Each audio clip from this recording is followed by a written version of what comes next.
couple weeks back, me and my granddad were going through a bunch of knives, and this knife, the restoration I did on it, was the first video I posted on here.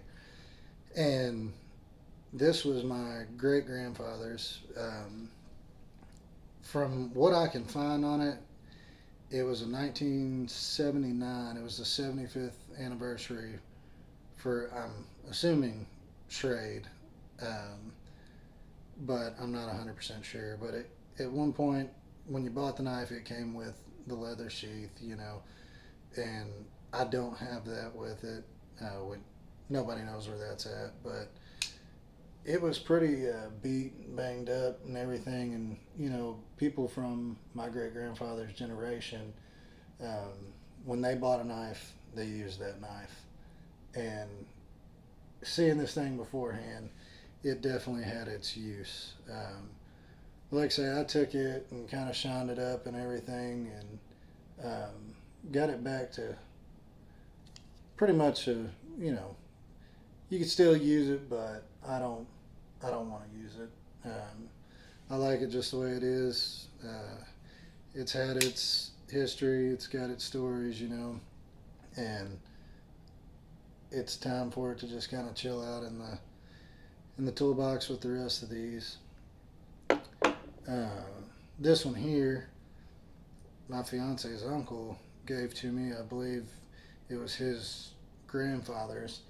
This knife was the second video I posted on here. It's a old colonial electrician's knife, and it was pretty nasty whenever I got it. I mean, you can still see the pitting in the blade.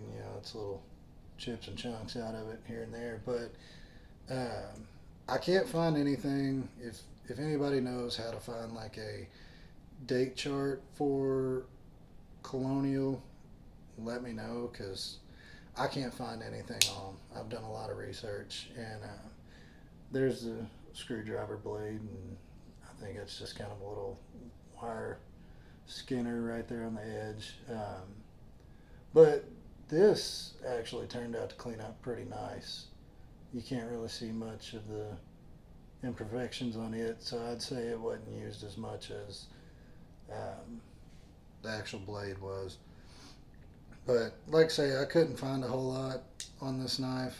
Well, on it date wise, anyways. Uh, but yeah, it was my fiance's uncle's grandfather's. Not sure which side, but he just came down with a box of knives one night, and he's like, "Hey, check all these out. You can have a couple if you want them." So I grabbed this one and a Parker Cutlery Company fixed blade. It's called a deer skinner. It was kind of like a buck 113.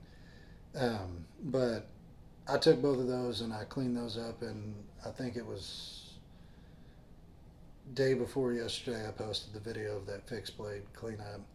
But I ain't carried this knife, so I can't say much on it as far as functionality or anything like that. But pretty cool little knife, cleaned up pretty good. Then this one here, my soon-to-be brother-in-law picked this up for me at a Ducks Unlimited banquet. He's a big duck hunter, and he's in college right now at the University of Kentucky, and they had a banquet up there for the Ducks Unlimited. It's just a little cheap, lockback type knife, but it's really cool. Just the fact that he thought about me getting that for me, and so it stays along with the rest of these. I don't carry it, but it's cool to have. I like it. This one here is another one that my granddad gave me. Another little, just kind of cheapy knife. He said he never carried it, so he didn't want it sitting around in a drawer. It's a little China-made Winchester knife. It's got 2004 etched on I think it was 2004. Yeah, 2004 etched on the blade there. So if I had to guess, this probably came out of some box set with this and a couple other knives or whatever, however they do those. I don't see many Winchester knives anymore, but every now and then you catch Uncle Henry or somebody having those out there at Walmart or your sporting goods store. But it's a pretty cool little knife for what it is. I don't ever carry it. It's just there with the rest of them. Next one, this is the one and only Rough Rider I own. I can't remember. It's like strawberry jig bone, I think. I can't remember exactly, but they don't make the color anymore. It's a hawk bill. Um, Actually, a really sharp knife for being China made and all of that. I mean, it's got good walk and talk to it. It's very snappy. I bought it at a flea market for I think $4, and I've carried it one time to work, but it's so freaking big that there honestly is no point in me carrying it for what I do at work. Uh, then next up is that little Craftsman peanut.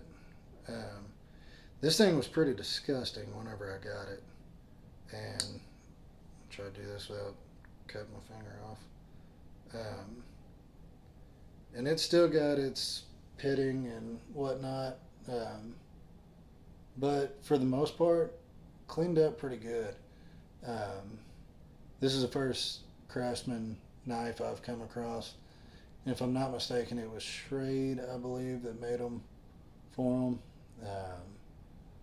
And I haven't used it for anything. Like I say, I've only had it about a week, but I mean, it's got good snap to it. Seems to be a good working knife. I know the clip point blade's pretty sharp on it. I threw a little bit of edge on it, and it's good to go. I might throw it in my pocket every now and then or something, just to kind of have there. And then next, got a few Swiss Army knives. I think I've got a few more somewhere. I don't know where they're at. But this one here, I ain't gonna open everything up on it. It's just a super tinker. I carried it I'll throw it in my pocket every now and then for work. I like to either keep a Leatherman on me, or I'll keep this and a set of the Knipex pliers, because in my personal opinion, I love Leathermans, but this and a set of those Knipex pliers, I'm like I say, I'm a mechanic, so those pliers are a lot better off than majority of Leatherman pliers. So yeah, there's that Super Tinker. This one here, silver Alox Cadet. Pretty good little knife. I used to keep it in my wallet. I like it mainly, the blade's been used some, but not a whole lot. Honestly, the main thing that this knife has been used for is the nail file and cleaner. Doing what I do, get grease all up under your nails and everything, and can't always get it out. And this thing right here works better than, anything. I've used the tip of a blade, try to clean them out, everything like that. This thing works wonders.